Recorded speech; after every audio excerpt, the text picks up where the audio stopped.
Dans sa présence.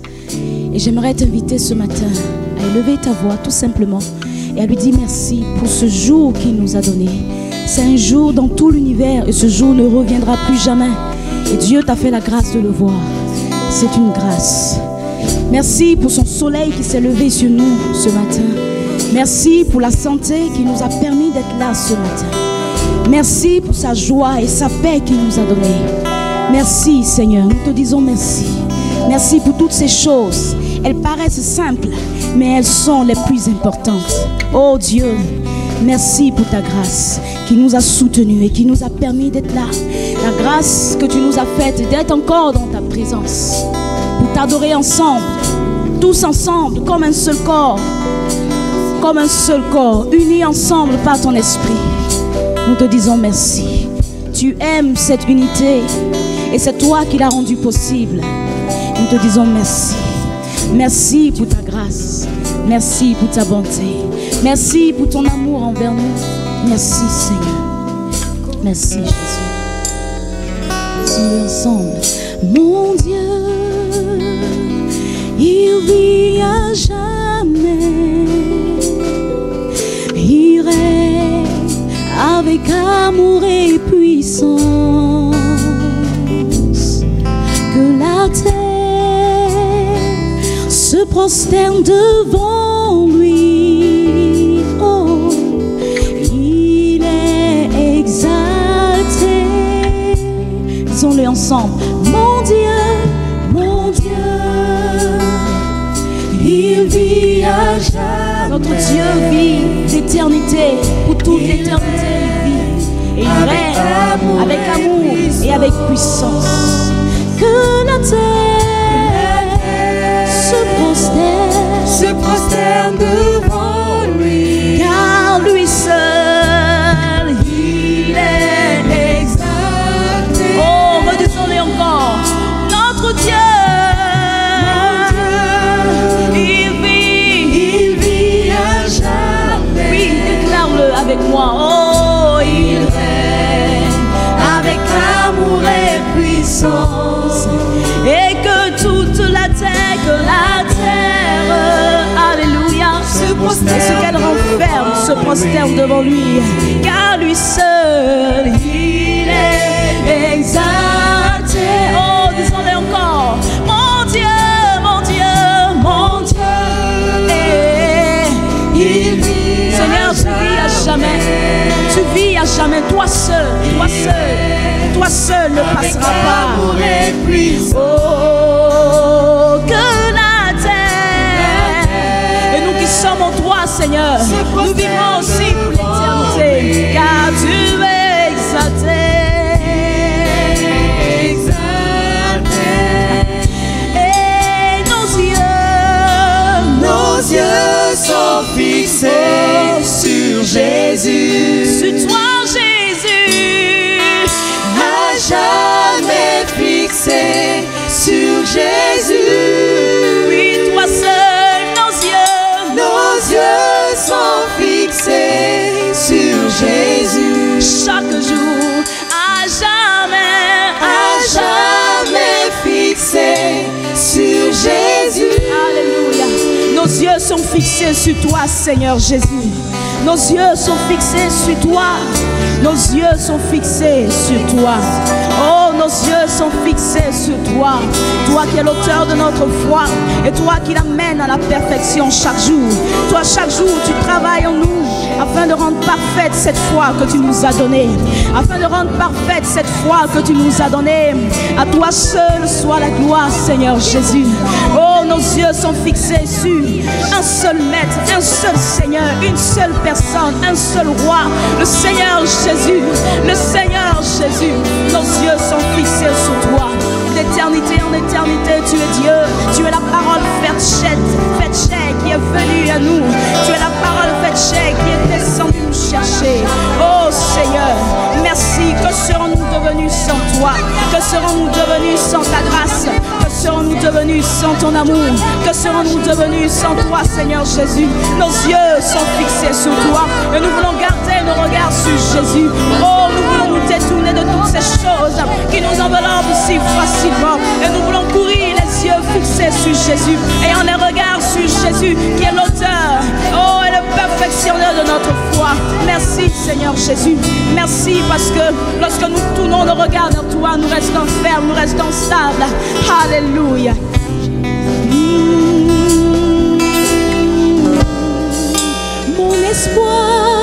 Mon espoir est le Dieu tout-puissant. Son amour est plus grand que tout. Et le vent, le grand Dieu des cieux. Et rendons-lui honneur. Oui, mon espoir est le Dieu tout-puissant. Je sais son amour est plus grand que tout. Ce matin nous élevons, le grand Dieu des cieux. Oui, rendons-lui l'honneur. Oh oui, mon espoir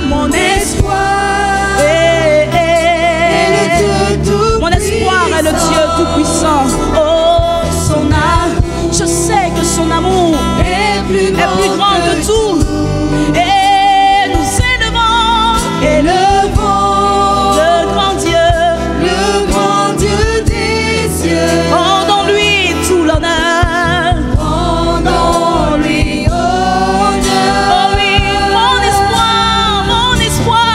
mon espoir, chaque jour est le Dieu tout-puissant. Son amour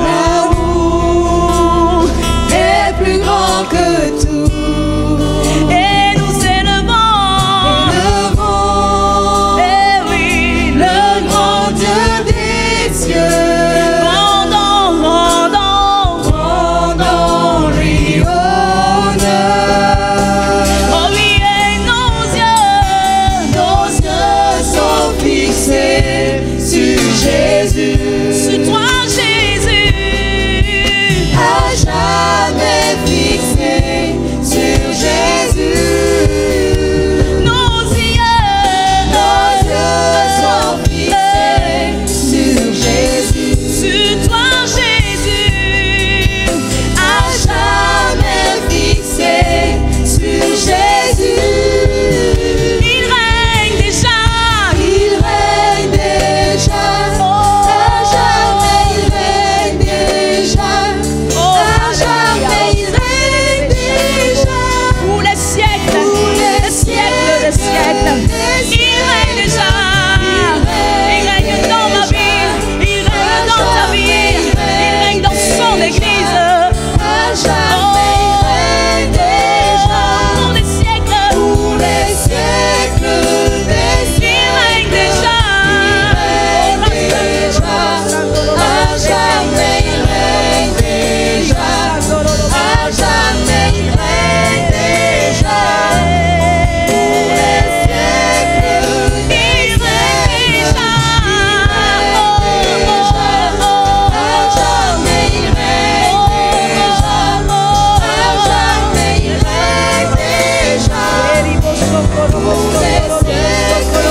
Seigneur. Tu règnes, notre Dieu. Tu règnes. Élève le nom de celui qui règne au siècle des siècles. Élève le nom de celui qui règne au siècle des siècles. Élève le nom de celui qui règne au siècle des siècles. Élève le nom de Jésus. Élève le nom de Jésus. Élève le nom de Jésus. Élève le nom de Jésus. Élève le nom de Jésus.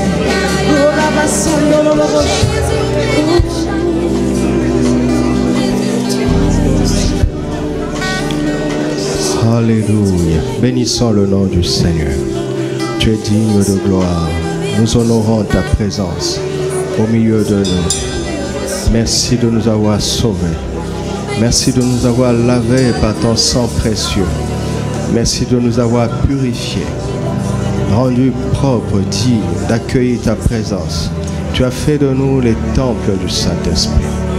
Tu nous as donné le pouvoir de devenir enfants de Dieu. Tu as écrit nos noms dans le livre de vie. Tu nous as transportés des ténèbres à ton admirable lumière. Tu es notre Père, notre berger, celui qui nous guide par ta parole et par ta voix. C'est le son de ta voix qui nous guide tous les jours. C'est ta parole qui nous nourrit et qui nous fait vivre. C'est ta parole qui nous donne la foi. Seigneur, c'est ta voix qui nous conduit. Nous sommes tes brebis. Tu es notre berger. Ta voix est absolument importante. Elle est capitale, elle est vitale pour nous. Et je te dis merci de tout mon cœur parce que tu nous as réunis ici ce matin pour nous parler. Nous ne sommes pas indépendants de ta voix. Nous sommes absolument dépendants de ta voix. Car nous ne savons pas combien il nous convient de marcher dans ce monde. Mais ta voix nous donne la direction. Elle nous donne la vie. Elle nous donne l'espérance. Elle nous donne la foi. Elle nous donne de l'assurance dans ce monde difficile. Elle nous donne de l'assurance. Elle affermit et fortifie notre foi. Papa, je te dis merci parce que tu nous as réunis ici pour parler à nos cœurs. Merci d'avoir connu ce temps avant la fondation du monde et d'avoir préparé ton instrument pour nous aider, pour notre avancement, pour notre bien-être, pour notre croissance. Et je te dis merci de tout mon cœur. Et nous voulons te dire que nos cœurs sont ouverts, car nous savons que tu es tellement grand que chacune de tes paroles a une grande importance, une grande valeur à nos yeux. Nous ne sommes pas là pour un simple rituel religieux. Nous sommes conscients de la valeur inestimable de ces moments. Alors parle-nous librement. Parle-nous librement, Père, par ton esprit, par ta parole. Au nom de Jésus. Amen. Est-ce qu'on peut acclamer le Seigneur?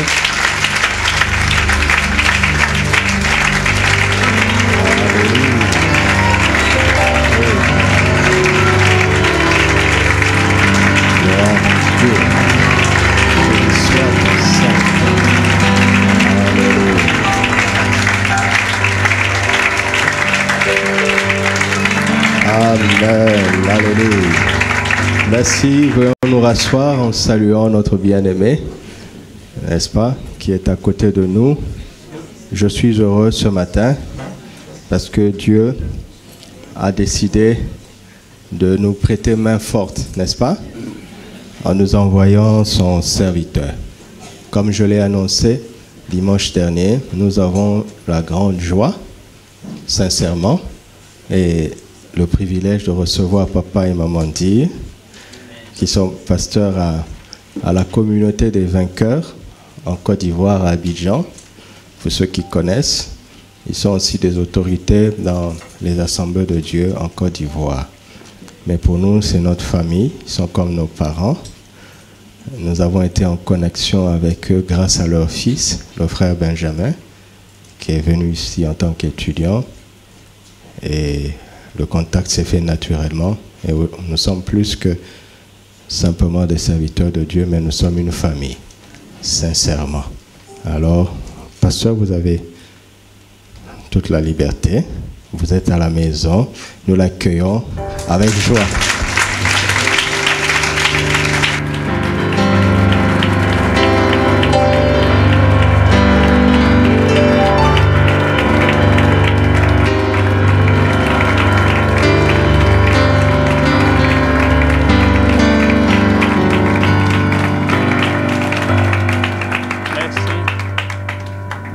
Gloire à Dieu. Nous vous saluons dans le nom de Jésus-Christ, notre Seigneur. Et nous voulons dire merci au couple pastoral, le couple Doudou et Arlette Lungu, ainsi qu'à tout le corps pastoral et à tout le conseil et l'Église qui nous reçoit ce matin. Que Dieu vous bénisse abondamment. Amen.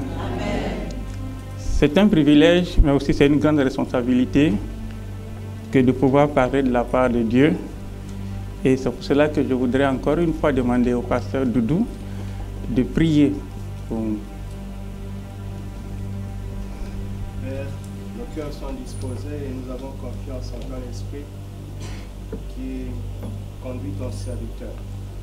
Parle-nous librement, Seigneur, car tu connais les besoins de chaque cœur en ce lieu et le besoin de cette assemblée que nous sommes. Et au-delà de cela, les besoins de ton peuple dans cette nation. Seigneur, envoie-nous ta parole et qu'elle apporte la guérison dans tous les domaines, comme tu nous l'as promis, par le Saint-Esprit, au nom de Jésus. Amen. Amen. Merci beaucoup, pasteur. Je voudrais vous inviter à lire avec moi dans le livre de la Genèse au chapitre 17, à partir du verset 1.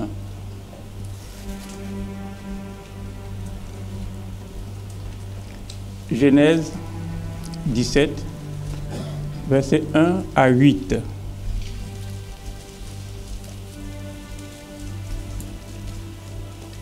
Si vous avez trouvé, je fais la lecture. Lorsque Abraham fut âgé de 99 ans, l'Éternel apparut à Abraham et lui dit: « Je suis le Dieu Tout-Puissant. Marche devant ma face et sois intègre. J'établirai mon alliance entre moi et toi, et je te multiplierai à l'infini. » Abraham tomba sur sa face, et Dieu lui parla en disant: « Voici mon alliance que je fais avec toi. Tu deviendras père d'une multitude de nations. On ne t'appellera plus Abraham, mais ton nom sera Abraham, car je te rends père d'une multitude de nations. Je te rendrai fécond à l'infini. Je ferai de toi des nations, et des rois sortiront de toi. J'établirai mon alliance entre moi et toi, et tes descendants après toi, selon leur génération.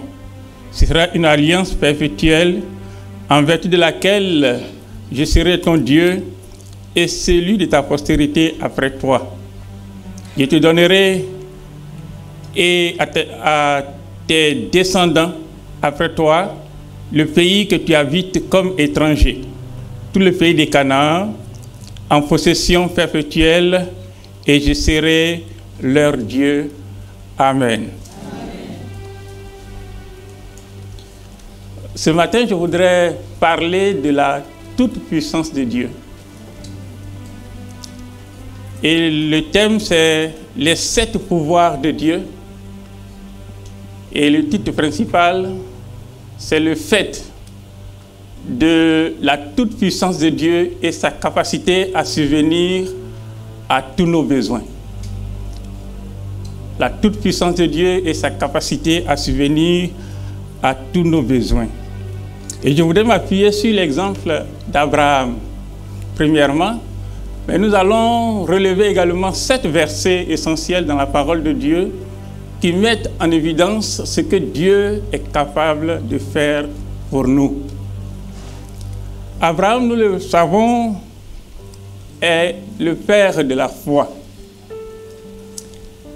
Dans Genèse, le chapitre 12, nous voyons que Dieu l'a appelé et lui a fait une promesse en lui disant qu'il va le bénir et faire de lui une source de bénédiction. Et il faut dire que c'est là un des éléments importants du dessein de Dieu, c'est-à-dire nous bénir et faire de nous une source de bénédiction pour les autres.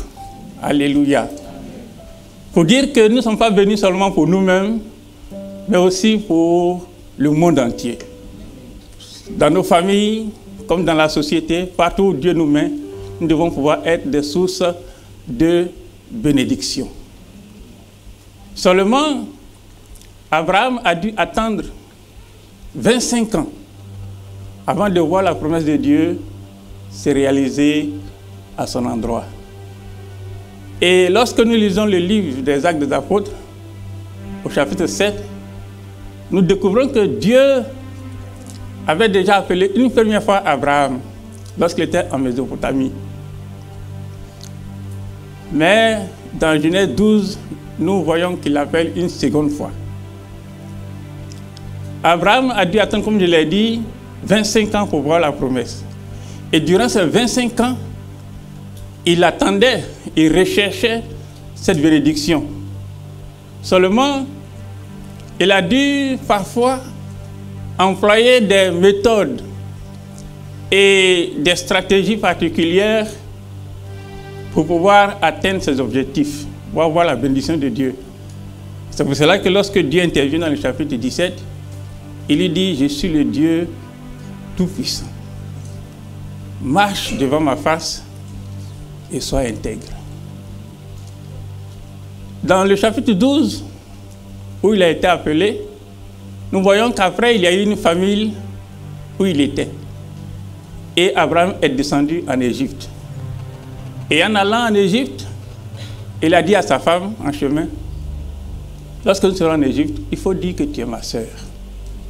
Parce que si tu dis que tu es ma femme, à cause de ta beauté, on est capable de me tuer et puis je vais perdre la vie. Donc, dis que tu es ma sœur. Et c'est ce que Sarah, alors Sarai, a fait. Et le pharaon l'a prise pour femme. Et lorsqu'il va découvrir, parce que Dieu va intervenir pour arrêter cette mise en scène, et lorsqu'il va découvrir qu'Abraham a menti, il va lui dire, mais pourquoi est-ce que tu m'as menti?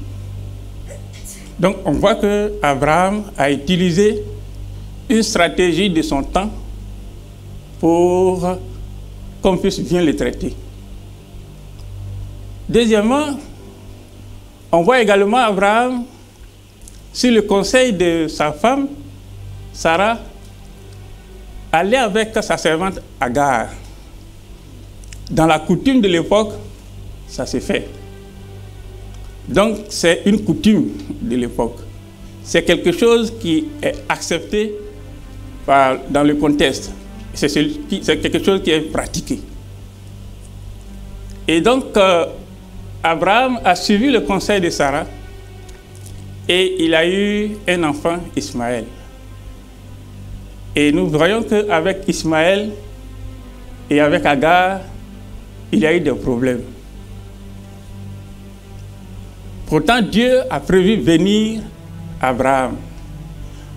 La parenthèse que je voudrais faire ici, c'est que lorsque Dieu a résolu de nous bénir, il ne s'agit pas pour nous d'entrer dans le système du monde, d'entrer dans les stratégies du monde, dans ce que le monde accepte, dans ce que le monde pratique pour réussir. Parce que la Bible dit que c'est la bénédiction de l'Éternel qui enrichit et elle n'est suivie d'aucun chagrin. Et lorsque Abraham a utilisé cette méthode-là, il a connu le chagrin pour dire en passant que la bénédiction de Dieu ne se vole pas. Celui qui vole la bénédiction ne connaîtra que chagrin et douleur. Prenons la bénédiction du mariage. C'est dans le Seigneur que le mariage est une bénédiction. Celui qui se marie dans le Seigneur, il reçoit la bénédiction de Dieu. La sexualité est une bénédiction. Mais c'est dans le mariage, c'est dans le couple. En dehors du mariage, ce n'est pas une bénédiction. Et il y en a qui volent la bénédiction du mariage. Il y en a qui volent la bénédiction de la sexualité. Et dans les affaires aussi, il y en a qui volent. Et il y a beaucoup de chagrin, il y a beaucoup d'amertume.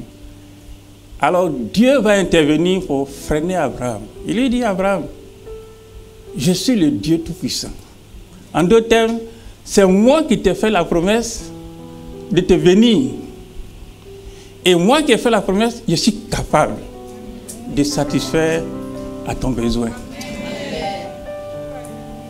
Le nom El Shaddai a été traduit dans nos Bibles secondes, Dieu Tout-Puissant. Mais cela signifie aussi Dieu Tout-Suffisant. Donc il dit, je suis le Dieu Tout-Puissant, mais c'est le Dieu qui te suffit. Amen. Bien-aimé, je ne sais pas ce que tu vis comme situation. Je ne connais pas les promesses que Dieu a eu à te faire, mais je sais une chose, Dieu est tout-puissant et Dieu est tout-suffisant. Amen. Alléluia. Amen. Et il te bénira en son temps. Quelqu'un a dit comme ça que pour être béni de Dieu, il faut être non seulement dans le temps de Dieu, mais il faut être dans le lieu de la bénédiction. Amen. Amen. Ceux qui ont rencontré Jésus et qui ont été guéris ou qui ont eu le pardon de leurs péchés étaient là à l'heure et dans le lieu de la bénédiction. Que Dieu, dans sa grâce, vous donne d'être dans le lieu et dans le temps de la bénédiction. Alléluia. Dieu est le Dieu tout-puissant. Dieu est le Dieu tout-suffisant. Donc il va dire à Abraham, marche devant ma face et sois intègre. Marcher dans la présence de Dieu, c'est marcher dans la sainteté. C'est marcher dans la pureté. C'est marcher dans la foi. C'est marcher dans la vérité. C'est marcher dans l'honnêteté. C'est marcher dans la lumière. C'est marcher dans la transparence. Et Dieu ajoute, sois intègre. L'intégrité, c'est le fait d'agir conformément à ce qui est dans notre cœur et ce qui est vrai, ce qui est bon, ce qui est droit. Donc être intègre, c'est être honnête et droit. Dieu dit à Abraham, sois honnête avec moi et sois droit. Évite les voies détournées parce que c'est moi qui t'ai fait la promesse. Et Dieu a réitéré sa promesse. Dieu ce matin veut renouveler sa promesse de bénédiction avec quelqu'un ce matin. Amen. Alléluia. Dieu est tout puissant. Et si je le dis, ce n'est pas à la manière de la palisse, c'est-à-dire ce n'est pas le fait de répéter simplement quelque chose que nous savons. Mais c'est la parole de Dieu. Dieu est tout puissant.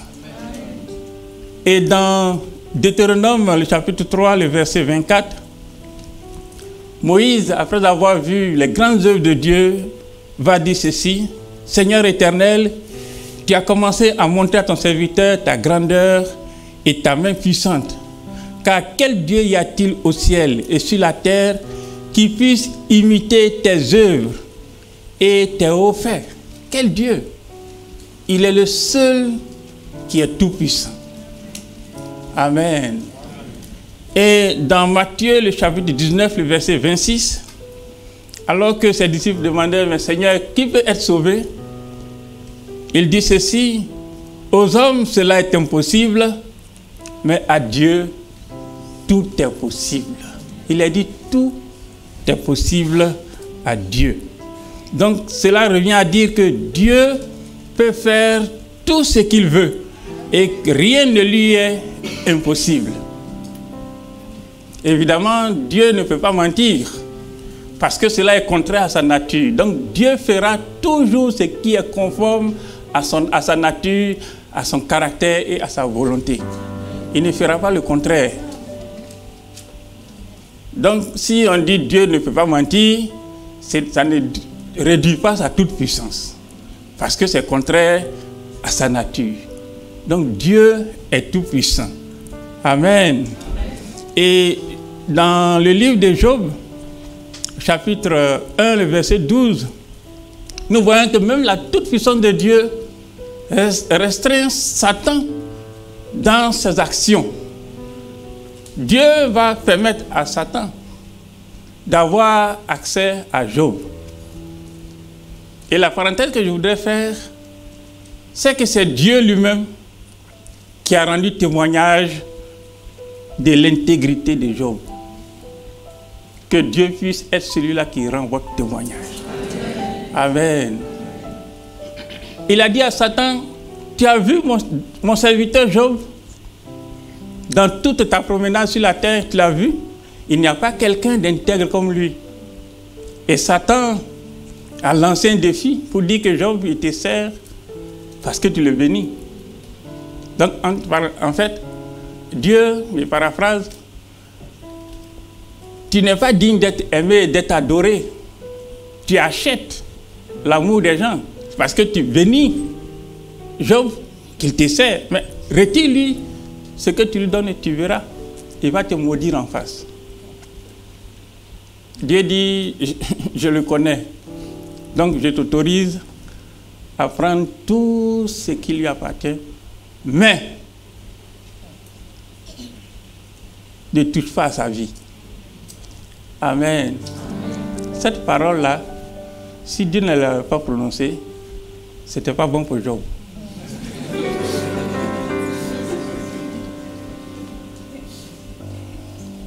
Parce que quand on regarde la vitesse à laquelle Satan l'a malmené, oh, que le Seigneur restreigne toujours Satan. Amen. Amen. Et ce qui est intéressant, il n'a pas pu aller au-delà de ce que Dieu lui a dit de faire.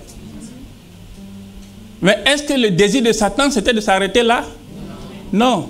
Pour vous dire que notre vie chrétienne, le combat qu'il y a à l'intérieur contre les puissants du mal, n'est pas un combat pour nous fatiguer. C'est un combat pour nous tuer. Je dis bien nous tuer. Moralement, physiquement, spirituellement et éternellement. Donc on ne joue pas avec. Quand on est engagé dans la vie chrétienne, on ne joue pas avec la vie chrétienne. C'est un combat à mort. Mais gloire soit rendue à Dieu, parce que nous sommes plus que vainqueurs en Jésus-Christ notre Seigneur. Amen. Que sa grâce soit sur vous. Dieu est tout puissant et il domine le monde, il domine nos ennemis. Et du début à la fin de la parole de Dieu, nous voyons que Dieu est capable de nous accorder tout ce qui nous est nécessaire. Quels sont les 7 éléments que j'ai nommés, les 7 pouvoirs de Dieu? Quels sont ces 7 éléments? Nous allons les voir les uns à la suite des autres. Notre premier texte, dans ce sens, se trouve dans Hébreux chapitre 7, le verset 25. Ce verset nous dit que Jésus-Christ peut sauver parfaitement ceux qui s'approchent de Dieu par lui, étant toujours vivant pour intercéder en leur faveur. Donc nous voyons que Dieu peut nous sauver parfaitement. Sauver, c'est sortir une personne d'une situation de danger, de péril, pour le mettre en sécurité sain et sauf. Et le danger, le péril qui menace l'humanité, c'est la séparation éternelle d'avec Dieu. Parce que tous ont péché et sont privés de la gloire de Dieu. Et le salaire du péché, c'est la mort. Mort physique, mais mort éternelle. Et c'est le danger qui menace l'humanité. Et il est dit que le salaire, c'est-à-dire là, c'est quelque chose qui est mérité. C'est que l'humanité mérite, c'est la mort. Mais la Bible dit le don gratuit, ça c'est immérité. C'est un don qui est gratuit. Le don gratuit de Dieu, c'est la vie éternelle en Jésus-Christ. Donc Dieu peut nous sauver. nous sortir de ce péril-là et nous mettre en sécurité sain et sauf. Il peut le faire. Et il l'a fait à travers Jésus-Christ. Et ce qu'il ajoute, il dit qu'il peut nous sauver parfaitement, c'est-à-dire totalement. Pour qu'il n'y ait rien à redire. Amen. Amen. Il peut nous sauver parfaitement. Pourquoi? Parce que celui qui est notre sauveur est toujours vivant. Les fondateurs de certaines religions sont morts. Moi, j'appartenais à une religion où le fondateur de cette religion est mort. Alors, quand je cherchais Dieu, ou quand Dieu était à ma recherche, c'est mieux comme ça, je me suis posé la question, j'ai dit, mais Jésus est vivant. C'est ce que la Bible nous dit.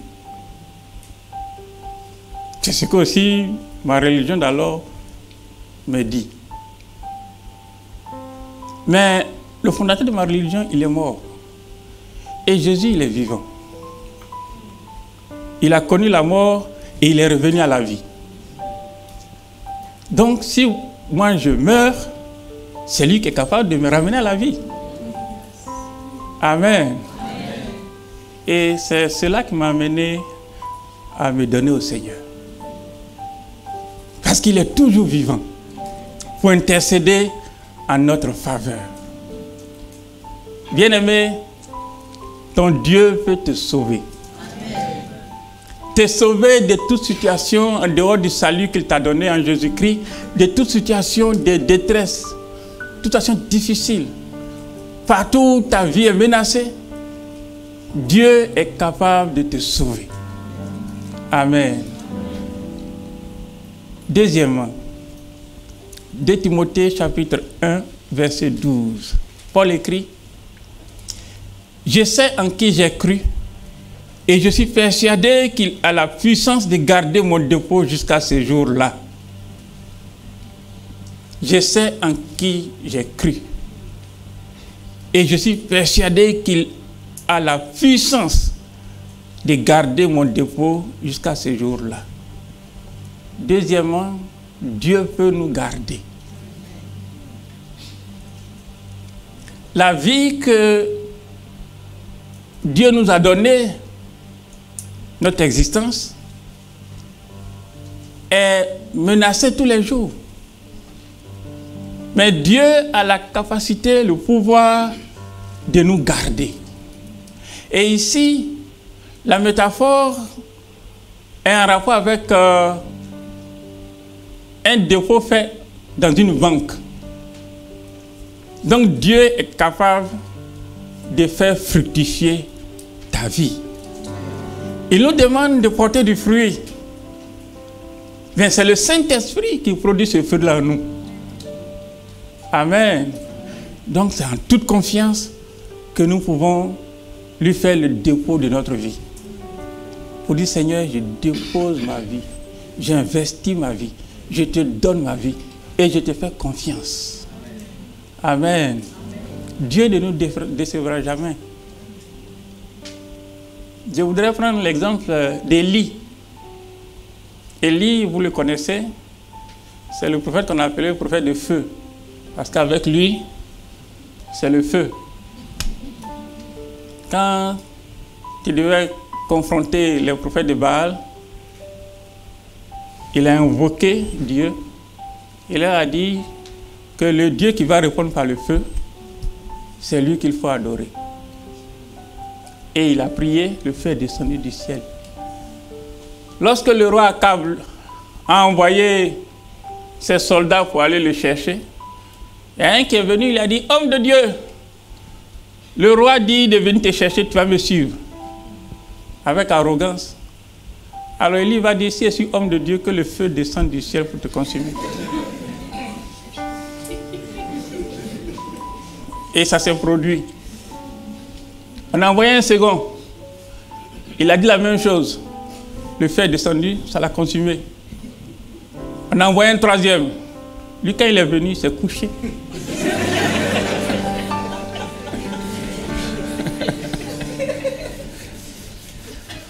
Ah, si les hommes de Dieu commandaient au feu de descendre sur les gens, il n'y aura pas beaucoup de fidèles dans les églises. Donc, c'est le prophète de feu. Et la reine Jézabel a décidé de le faire mourir. On pourrait dire qu'il a eu peur. Il a voulu sauver sa vie. Mais Dieu est intervenu pour le sauver. Amen. Et retenez que Jézabel était une sorcière. C'était une sorcière. Mais entre Jézabel et Élie, qui est mort? Qui est mort? Jusqu'au jour d'aujourd'hui, Élie est vivant. Pourtant, elle a dit que les dieux mettaient dans toutes les rigueurs si aujourd'hui ta tête reste au-dessus de toi. Mais les deux là qui est mort. Alors, je ne sais pas si les sorciers de vos villages doivent vous inquiéter ou terroriser. Dieu est tout puissant pour vous garder. Amen. Troisièmement, 2 Corinthiens 9, verset 8. Paul dit ceci: Dieu peut nous combler de toutes sortes de grâces, afin que possédant toujours en toutes choses de quoi satisfaire à tous vos besoins, vous ayez encore en abondance pour toute bonne œuvre. Dieu peut vous combler. Troisièmement, Dieu peut vous combler. C'est-à-dire vous venir jusqu'à satiété. Amen. Et c'est pour cela qu'il ne faut pas avoir peur d'investir dans l'œuvre de Dieu, d'investir dans le service de Dieu. Paul, en disant cette parole, était en train de parler de la collecte, des offrandes à faire pour soutenir l'œuvre de Dieu. Et il dit que Dieu peut combler les Corinthiens. Et ce Dieu des Corinthiens est aussi notre Dieu. Et cette parole qui s'adresse aux Corinthiens, je pourrais dire, s'adresse à nous aussi. Parce que Paul a dit ceci dans son introduction à son épître aux Corinthiens, que sa lettre s'adresse aux Corinthiens, mais aussi à tous ceux qui font partie du peuple de Dieu. Que le Seigneur vous aide à lui faire confiance, à ne pas vous inquiéter du lendemain, à ne pas vous inquiéter de ce que vous investissez dans l'œuvre de Dieu. Il saura vous récompenser et il saura vous combler, vous satisfaire pleinement. Alléluia. Ce qui revient à dire que ne soyons pas comme ceux qui disent notre miel à nous sera dans le ciel. J'ai dit ça à mon oncle et il a dit d'accord, mais va prendre ton miel dans le ciel, toi qui dors dans mon salon. Parce qu'il était tellement porté sur les choses du monde que je suis allé dans ma jeunesse, là j'avais 22 ans, j'ai acheté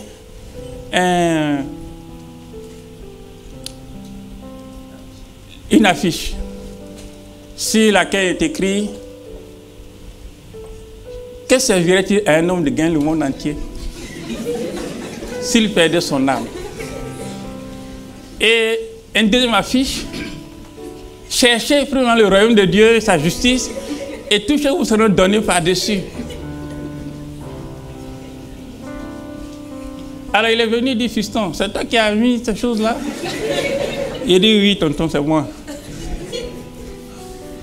Il dit: j'ai bien saisi le message, mais Toi, occupe-toi des choses du ciel. Moi, je vais m'occuper des choses de la terre. Parce que si je ne m'occupe pas des choses de la terre, je n'allais pas avoir de lieu pour dormir dans mon salon.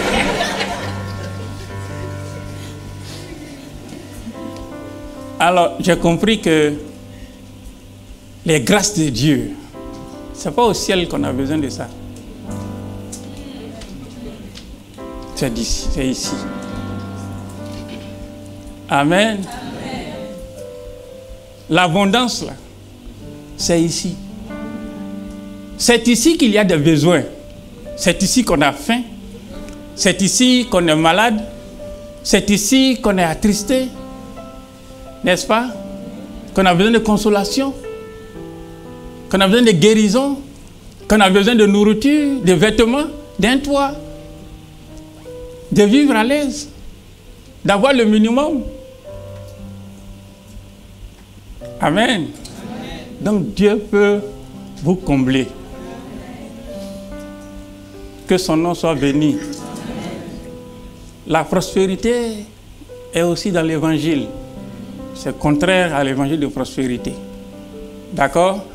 Où on dit, le chrétien ne doit pas être pauvre, il ne doit pas souffrir. Si Dieu, et j'ai aimé ce que le pasteur a dit la soirée dernière, si Dieu doit être glorifié dans ma vie par rapport à une situation particulière, peut-être de pauvreté, que cela m'arrive. Mais s'il ne doit pas être glorifié, que cela soit ôté. Amen. Donc si Dieu n'a pas décidé que tu sois misérable, il ne faut pas te rendre misérable. Amen. Et j'ai aimé encore une autre parole qu'il a dite. Que chacun a une alliance particulière avec Dieu. Il ne faut pas imposer aux autres ton alliance. Si tu as résolu, toi, de vivre dans la sobriété, c'est-à-dire de vivre de façon restreinte, il ne faut pas imposer ça aux autres. Amen. Maintenant, si toi, tu as décidé de vivre dans l'opulence, il ne faut pas imposer ça non plus aux autres. Donc, chacun doit découvrir le contenu de son alliance avec Dieu. Amen. Il faut chercher à découvrir le contenu de son alliance avec Dieu et se conformer à cela. C'est en cela que la mission sera là. Donc, Dieu peut nous combler. Amen. Mais ce n'est pas en croisant les bras. Si tu veux être à la tête, il faut te mettre dans les conditions pour être à la tête. Amen. Et je disais comme ça à quelqu'un qui dit, je serai la tête et non la queue. Je dis, avant d'être à la tête ou à la queue, il faut être dans le rang.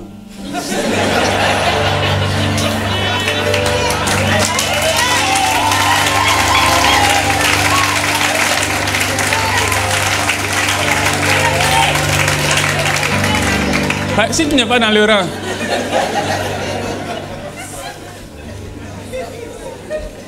Amen. Et je sais que vous êtes dans le rang. Alors que Dieu vous bénisse. Donc il faut se mettre au travail. Tu veux réussir tes études, il faut étudier. Tu veux devenir un chirurgien, il faut te former. Il ne faut pas faire comme certains chirurgiens que je connais qui oublient les bistouris dans les ventres. Parce qu'ils ont passé leur temps à tricher. On ne triche pas pour être à la tête. On travaille. On peine. On fait des sacrifices. Amen. Que Dieu vous bénisse. Amen.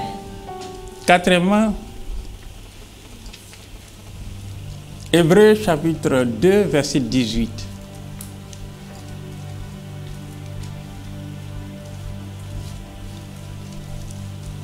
La Bible dit, ayant été tenté lui-même dans ce qu'il a souffert, il peut secourir ceux qui sont tentés. Donc Dieu peut nous garder dans la tentation. Il peut nous secourir. Et dans le mot tentation, le mot qui est traduit par tentation, il y a l'idée d'épreuve et il y a l'idée d'incitation au mal. Dieu nous éprouve. Satan nous pousse à mal faire. Et quand il est dit que Jésus a été tenté en toutes choses, pour lui, la tentation n'est pas interne. C'est-à-dire que ce n'est pas des désirs charnels que le Seigneur a éprouvés. C'était externe. C'est-à-dire que c'est le diable qui était son tentateur direct. Or, nous, il y a nos propres convoitises, il y a la chair en nous qui nous incite à mal faire. Mais même dans cette situation, il est dit que Dieu est capable de nous secourir. Donc, quand tu es tenté, tu n'es pas obligé de pécher. Il ne faut pas dire « je n'ai pas le choix ». Dans la vie, on a toujours le choix.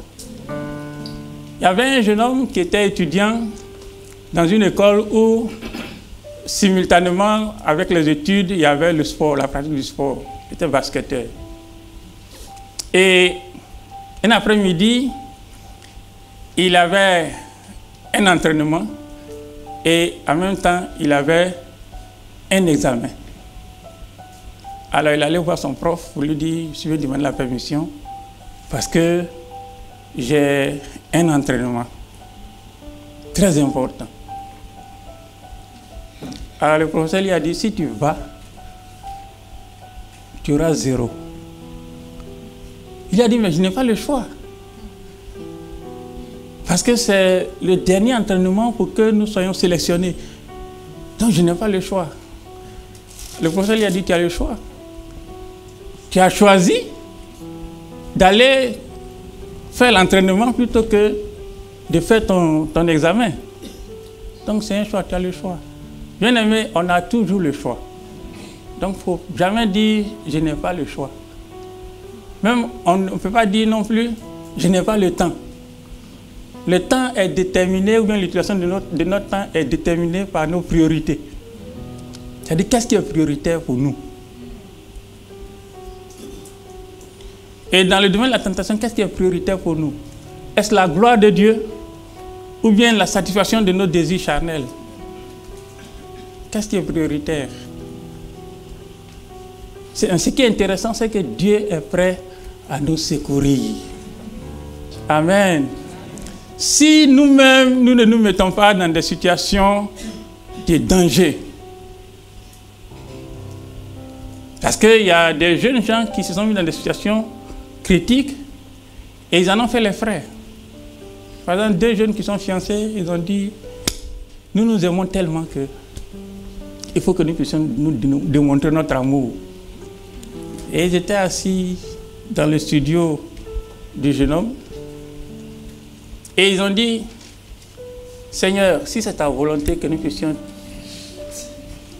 démontrer à chacun de nous notre amour, nous laissons la porte, non, nous fermons la porte. Et si c'est ta volonté que nous allions ensemble, que personne ne vienne frapper à la porte. » Puis ils ont attendu 5 minutes, personne n'a frappé. Ils ont recommencé encore. Parce qu'ils disent c'est sur la déposition de 2 ou 3 témoins. Donc il faut un deuxième témoignage. Et personne n'est venu, ils ont conclu que c'est la volonté de Dieu. Non, quand on connaît la volonté de Dieu, il ne faut pas aller lui demander. Il ne faut pas faire comme Balaam. Dieu a dit à Balaam que ce peuple-là ne peut pas être maudit. Et je t'ai dit de ne pas suivre ce mauvais roi-là pour aller, Balak, pour aller maudire Israël. Mais quand Balak lui a proposé de l'argent, il dit, bon, attends, je vais aller consulter Dieu encore. Mais il connaissait la volonté de Dieu. Mais à cause du désir de son cœur, il voulait entendre Dieu lui dire ce qu'il voulait. Dieu lui a dit, ok, il faut aller avec eux. Mais tu feras ce que je vais te dire. Et en chemin, Dieu a envoyé un ange pour freiner Balaam dans sa folie. Et l'âne sur lequel il était assis a vu l'ange, mais lui qui est prophète en guillemets, parce que quelque part ailleurs ils ont dit c'est un devin. Donc c'est un faux prophète. Quelque part, il a dit que lui ne voyait pas. Et il était tellement aveuglé que lorsque son pied a frotté contre un mur, il a frappé l'âne. Et l'âne lui dit, mais pourquoi tu me frappes? Il dit, mais c'est parce que tu m'as blessé. Vous voyez, un être humain qui n'a jamais entendu parler, un animal parler, et un âne te parle, et tu dialogues avec lui.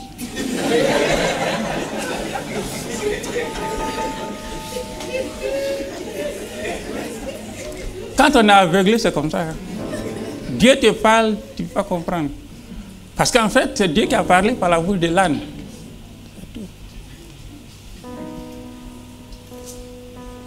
Alors, quand il a répondu, l'âne a dit, mais moi, je t'ai sauvé la vie.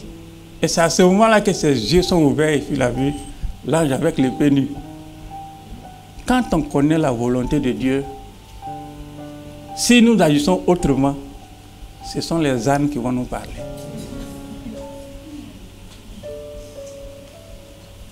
Parfois, ce sont les païens qui disent, mais toi, tu n'as pas été chrétien. Qu'est-ce que tu fais ici?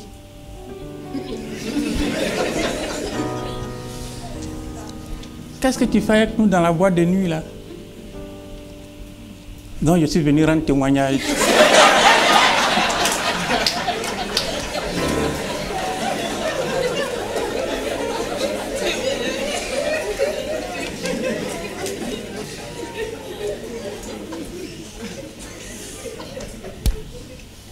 Bien-aimé, Dieu est capable de nous délivrer de la tentation, mais ce n'est pas à nous d'aller au-devant de la tentation. Cinquièmement, Éphésiens chapitre 3, verset 20.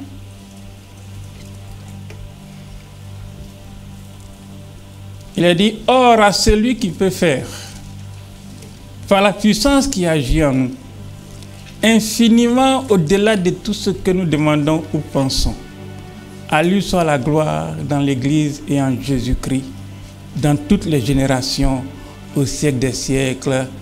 Amen. » Dieu peut faire au-delà de ce que nous demandons ou pensons. Il peut faire au-delà. Et j'ai expérimenté la grâce de Dieu d'une manière particulière en 2016. J'ai toujours expérimenté sa grâce. Mais là, mes yeux ont été ouverts. Et il a fallu que Dieu me conduise dans un lit d'hôpital pour que je me rende compte qu'il fait au-delà de nos prières. Amen. J'ai eu une paralysie faciale. Et puis, j'étais hospitalisé, je me sentais bien dans mon corps. Certains croyaient que j'ai fait un AVC, d'autres cherchaient les causes, tout ça. Et les médecins ont fait un scanner. Après, ils ont fait un IRM. Et ils disent, bon, ce qui est arrivé, en fait, ce n'est pas un AVC, c'est une paralysie faciale. Ils disent paralysie à frigorer, quelque chose comme ça. Bon, les médecins, aussi pasteur, donc... Et néanmoins, pasteur, nous avons vu 2 traces d'AVC qui ne sont pas récentes, mais qui sont passées inaperçues. C'est-à-dire que c'est passé, il y a eu 2 AVC qui sont passés sans séquelles. Et il a dit que si ça avait eu lieu, je serais paralysé des 2 membres. En fait, que ce soit les membres supérieurs ou inférieurs, je serais paralysé. Alors, j'étais très prolixe quand j'étais dans le lit. Je n'avais pas peur, je savais qu'il y avait la paix de Dieu. Si je partais, bon, il n'y avait pas de problème. Donc, je parlais avec tout le monde avec joie et tout ça. Mais quand le médecin a dit ça, c'est là que j'ai vu que Dieu nous garde, au-delà de ce que nous pouvons imaginer. Oh, si Dieu pouvait ouvrir nos yeux sur ce que nous ne savons pas qu'il a fait pour nous, nous allons être émerveillés. Donc depuis ce jour-là, je ne me plains plus. Parce que je sais que Dieu fait au-delà de ce que je peux demander, au-delà de ce que je peux imaginer. Amen. Maintenant, quand il a dit que Dieu fait au-delà de ce que nous pouvons penser, imaginer, ce sont les choses qui sont conformes à sa volonté. Parce qu'il y a des fois où on dit « vois grand ». Et celui qui dit « vois grand », il a la pensée profonde de ce qu'il est en train de dire. Mais notre manière de comprendre à nous. Amen. J'ai aimé l'image du pasteur la dernière fois quand il disait comme ça que quand vous voyez la marque de la Mercedes, pour vous qui êtes habitués, vous savez que ça c'est une marque de Mercedes. Mais pour celui qui n'est pas habitué, qui est dans la campagne, qui n'a jamais vu ça, il voit un objet quelconque. D'accord? Donc quand on dit voir grand, il faut avoir un rêve. Chacun comprend ça à sa manière. Est-ce que vous comprenez? Mais il faut que ce que vous compreniez là, ce soit conforme à la parole de Dieu. Parce que nos prières doivent être fondées sur la parole de Dieu, sur les promesses de Dieu, sur la volonté de Dieu. Il a dit ce que nous demandons, tout ce que nous demandons qui est conforme à sa volonté, il nous le donne. Amen. Alléluia. Amen. Dieu peut faire au-delà de ce que tu demandes, au-delà de ce que tu imagines, au-delà de ce que tu penses. Il peut le faire. 6e, Philippiens chapitre 3, verset 21.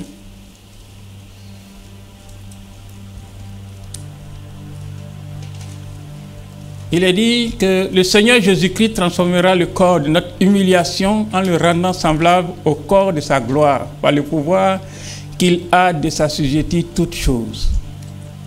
Ici, je dis que Dieu peut transformer le corps de notre humiliation. Il peut nous transformer. Il peut nous guérir. Amen. Il peut nous restaurer. Et Jésus a payé de sa vie pour qu'il en soit ainsi.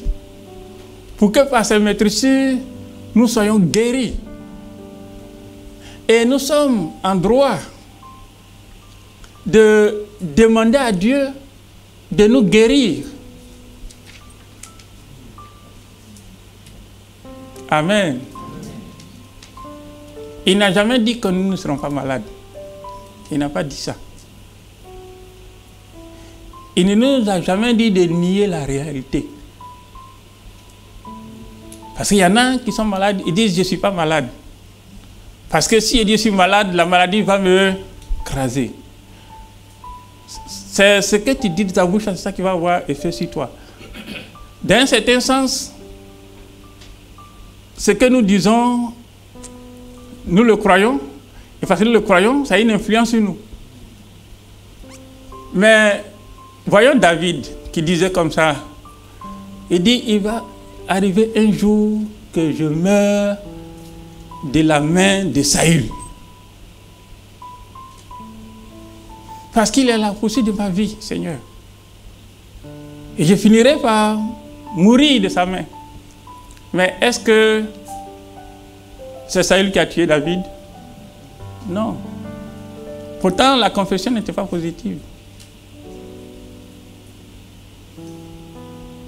Donc la foi ne nie pas la réalité, mais la foi croit que la réalité qui est là, Dieu peut changer. Et j'ai des bases pour changer la chose. Amen. Pour demander à Dieu de changer la chose. Que le Seigneur nous aide. Amen. Et la dernière des choses, nous la voyons dans Jude 24 à 25. Il a dit, « Oh, à celui qui peut nous préserver de toute chute et vous faire paraître devant sa gloire irrépréhensible et dans l'allégresse, à Dieu seul, notre Sauveur par Jésus-Christ, notre Seigneur, soit gloire, majesté, force et puissance, dès avant tous les temps et maintenant et dans tous les siècles. Amen. » Septièmement, Dieu peut nous préserver de toute chute. Amen. Et il y en a qui ont tellement compris ça, qu'ils ont compris ça à l'envers. Parce que quand il a dit que Dieu peut nous préserver de toute chute, il dit une fois que tu es converti, c'est fini, ton salut est assuré, tu ne peux plus te perdre.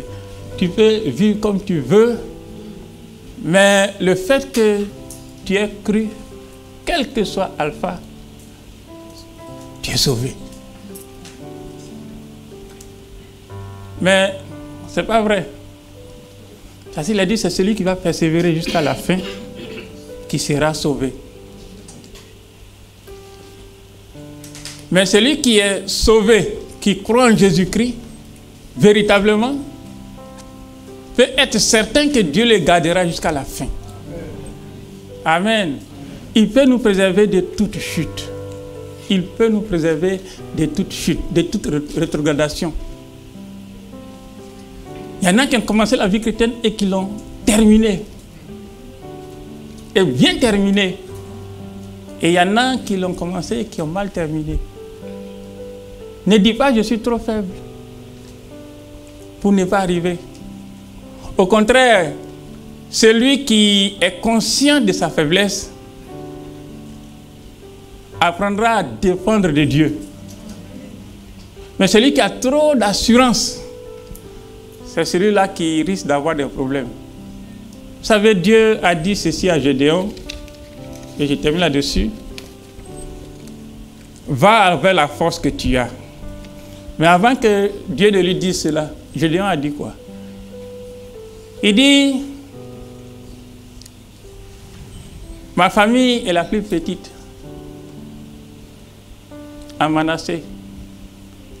Et nous sommes le plus petits dans Israël. Et moi, je suis le plus petit de ma famille. Alors Dieu lui a dit, va avec la force que tu as. C'est ça sa force. La conscience de sa petitesse, de son insuffisance, son humilité. C'est ça qui était sa force. Parce que quand tu te sens petit comme ça, tu dépends de Dieu. Quand on a trop d'assurance, on passe à côté. Et c'est l'orgueil qui nous donne parfois de nous croire suffisants. Mais c'est Dieu qui est capable de nous préserver. Amen. C'est pour cela que toute la gloire doit lui revenir. Quels que soient les exploits que Dieu a accomplis par toi, à travers toi, sache que la gloire lui revient. C'est lui. À ton nom donne gloire. À ton nom donne gloire et non pas à nous. Amen. Et c'est lui qui est capable de nous protéger, de nous garder, nous dit sa parole. Nous pouvons nous appuyer sur cette parole de Jude. Il a dit qu'il est capable de nous garder jusqu'à la fin. Amen. Donc avec assurance, je dis avec mon Dieu, je ne rétrograderai pas. Seulement je compte sur sa grâce. Parce que ce que certains serviteurs ou certains frères subissent dans le monde comme persécution, je ne sais pas si je pourrais supporter. Seulement, avec la grâce de Dieu, je sais que je vais arriver jusqu'au bout. Que Dieu vous bénisse abondamment. Dieu est tout puissant et il est tout suffisant.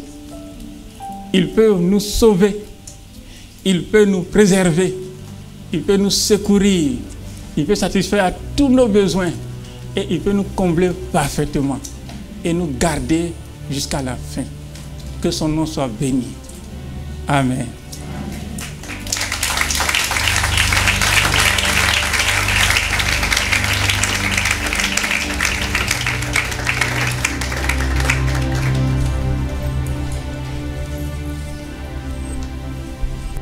Nous rendons grâce à Dieu pour sa parole. Dieu Tout-Puissant, quand mon cœur considère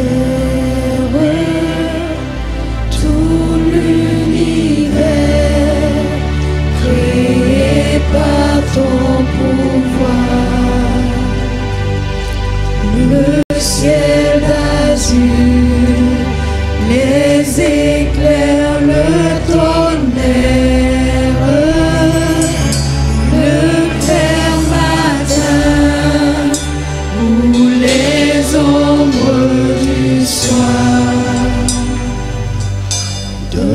tout mon être, alors s'élève un chant. Dieu Tout-Puissant, que tu es grand. De tout mon être, alors s'élève un chant. Dieu Tout-Puissant, que tu es grand. Et quand je songe au sublime mystère qu'un Dieu si grand a pu penser à moi, que son cher Fils est devenu mon frère et que je suis l'héritier du grand roi. Alors mon cœur te dit la nuit, le jour, que tu es grand, ô Dieu d'amour. Alors mon cœur me dit la nuit, le jour, que tu es grand, ô Dieu d'amour. Élevons le Seigneur, disons-lui que nous croyons qu'il est tout puissant, qu'il est tout suffisant. Oh Seigneur, tu nous as parlé ce matin. Nous venons répondre à ta parole avec foi et avec joie et avec reconnaissance. Célébrer ton Seigneur, le dire et le redire que tu es grand, que tu es tout puissant, tu es au-dessus de tout. Tu es au-dessus de toute chose, au-dessus de toute situation, au-dessus de toute circonstance. Tu es notre Dieu, El Shaddai, le Dieu tout suffisant, le Dieu tout puissant. Et nous voulons marcher devant ta face, obéir à ta voix, faire tout ce que tu dis, car tu es tout puissant. Tu ne parles pas en vain, papa. Tu ne parles pas en vain, tu ne parles pas en vain. Tu ne parles pas en vain. Oh Seigneur, que ton nom soit élevé, que ton nom soit béni. Si quelque part, Seigneur, nous doutions, consciemment ou inconsciemment, directement ou indirectement, nous nous répandons ce matin et nous confessons que tu peux tout, tu peux tout, tu peux tout. Tu peux tout, quel que soit le domaine. Tu peux tout, tu peux tout, tu peux tout. Tu nous as donné Jésus, tu nous as donné la force en nous, afin que nous puissions vivre la réalité de ta toute puissance. Merci Seigneur. Nous allons dire au Seigneur que nous croyons qu'il peut nous sauver parfaitement, parfaitement. Oh, son salut est parfait, il est complet, il est total. Rendons-lui grâce. Et confessons-le encore. Rebos Clantaramandara Tarabushe Teredege Ricabo Tebranera Skirebe Terebo Conta Taradada Shiremanto Tarada Iskeremale Nabo Branderebo Shereda Gantarianderebo Recabo Rassamen Teredegai Randia Caramante Brado Resenteregai. Tu peux nous sauver parfaitement. Tu peux nous sauver parfaitement. Tu veux nous sauver parfaitement. Tu nous as sauvés parfaitement. Il y a tout ce qu'il faut dans ton salut. Il y a tout ce qu'il faut. Nous nous réjouissons de ton salut. Car ton salut est parfait. Ta bénédiction est totale. Elle est suffisante. Elle n'est suivie d'aucun chagrin. Nous voulons continuer à croire cela. Garder nos yeux sur toi, l'auteur de notre salut. Ton salut est excellent, il est complet, il est parfait. Parfois nous ne le ressentons, nous n'avons pas l'impression que c'est le cas. Mais nous te croyons sur parole, nous te croyons sur parole. Ton salut est parfait, il est total. Il contient toute ta puissance et tout ce que nous avons vu. Tout ce que nous avons vu. Alléluia. Alléluia. Nous allons nous repentir. Si à un moment donné, dans une situation donnée, dans une circonstance donnée, le Seigneur nous a dit par son serviteur que la bénédiction de Dieu se manifeste en son temps et dans le lieu qu'il a choisi. Parfois, quand son temps n'est pas encore arrivé, quand il est en train de nous faire avancer là où il a prévu de manifester ce qu'il nous a dit, parfois on peut avoir l'impression que sa bénédiction n'est pas là, que son secours, que son salut n'est pas là. Si tu as eu cette impression, si tu as pensé comme ça, si tu l'as accepté, si tu t'es lamenté, ce matin nous allons nous repentir et dire à Dieu, nous voulons renouer notre confiance totalement en toi, parce que tu ne peux pas nous mentir. Alléluia. Parlons à Dieu notre Père. Oh Papa, les circonstances parfois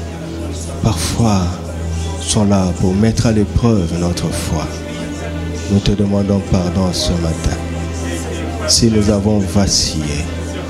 Seigneur, si nous nous sommes découragés, si nous nous sommes lamentés, si nous avons dit ce qui a peiné ton cœur, si nous avons mis en doute ta bonté, ta grâce, ta présence, ta toute-puissance, ta suffisance, nous nous repentons ce matin en tant que peuple. Nous voulons redire notre confiance. Nous voulons redire notre confiance en tant que peuple. En tant que peuple, nous voulons confesser que tu es bon. Tu es bon en tout temps pour nous, Seigneur. Tu es bon en tout temps. Ton secours est parfait. Ton salut est parfait. Il ne manque rien. Même quand nous ne comprenons pas toujours, tu sais ce que tu fais. Tu sais ce que tu fais. Tu sais ce que tu fais. Tu sais ce que tu fais. Alléluia. Alléluia. Vous avez vu tout ce que Dieu nous a dit ce matin, qui peut nous sauver parfaitement. Il peut nous secourir. Il peut nous préserver. Il peut nous combler. Il peut nous soutenir. Du début à la fin, il est là. Dès que tu as reçu Jésus, il est là. Et son secours est une garantie. Jusqu'à la fin. Son secours est une garantie. Nous allons rendre grâce à Dieu. Avant de rendre grâce à Dieu, s'il y a quelqu'un qui n'a pas encore reçu Jésus, j'aimerais te dire que tu es en dehors de ce salut parfait. Le salut parfait n'est qu'en Christ. Le secours parfait n'est qu'en Christ. La victoire sur la tentation n'est qu'en Christ. La préservation de la corruption de ce monde n'est qu'en Christ. La provision à tous nos besoins n'est qu'en Christ. En dehors de lui, cela n'est pas possible. Je veux t'inviter à nous rejoindre dans cette vie merveilleuse en Christ Jésus. Si tu as entendu sa voix ce matin, lève-toi, parce que c'est pour toi qu'il est venu parler.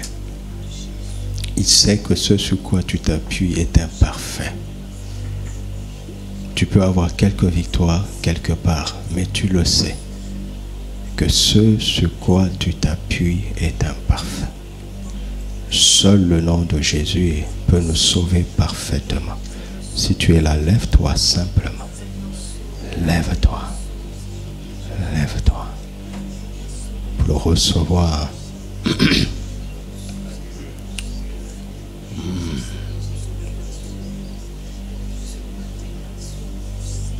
Alors ensemble, nous allons rendre grâce à Dieu pour le salut parfait que nous avons en Jésus.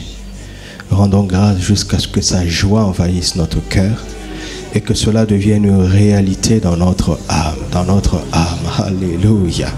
Oh, alléluia. Merci pour ce salut parfait, pour ce salut parfait. Merci pour ce salut parfait. Merci pour ce salut parfait. Mon âme est pleine de joie, mon âme est pleine de joie. Car j'ai entendu ta voix et je sais que j'ai tout pleinement en Christ Jésus. Il peut et il m'a déjà sauvé parfaitement. Le reste n'est qu'une question de temps. Les temps et les circonstances sont sous son autorité. Les noms, les dominations, les pouvoirs sont sous son autorité. Les difficultés, les tempêtes de la vie sont sous ton autorité. Oh, tout est sous son autorité. Je suis préservé de la chute. Je suis préservé de la tentation.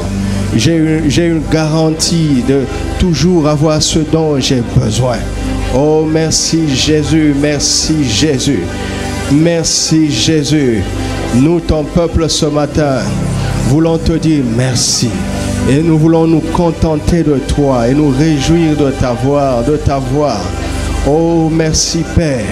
Tu nous as donné tout ce qu'il faut en ton Fils Jésus. Que ton nom soit béni, que notre foi soit fortifiée, que notre foi soit affermie ce matin. À toi la gloire, à toi la louange, à toi le règne, à toi la majesté, à toi la seigneurie. La joie de l'Esprit est en train d'agir en ce lieu. Alléluia. La joie de l'Esprit est en train de remplir nos âmes.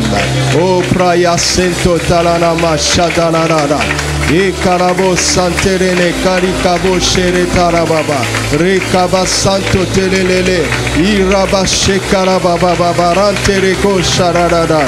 Remplis nos âmes de ta joie jusqu'à ce qu'il n'y ait même pas une moindre tristesse, qu'il n'y ait pas une zone dans nos vies où la moindre tristesse règne. Que ta joie règne en nous, que ta paix règne en nous. Alléluia. Car nous n'avons aucune raison de nous lamenter parce que nous avons Jésus. Nous sommes fiers d'avoir Jésus. Nous sommes fiers d'être en Christ. Nous sommes heureux de lui appartenir. Nous sommes heureux de porter son nom. Alléluia. Dieu est capable de faire tout ce qu'il dit qu'il fera. Il accomplira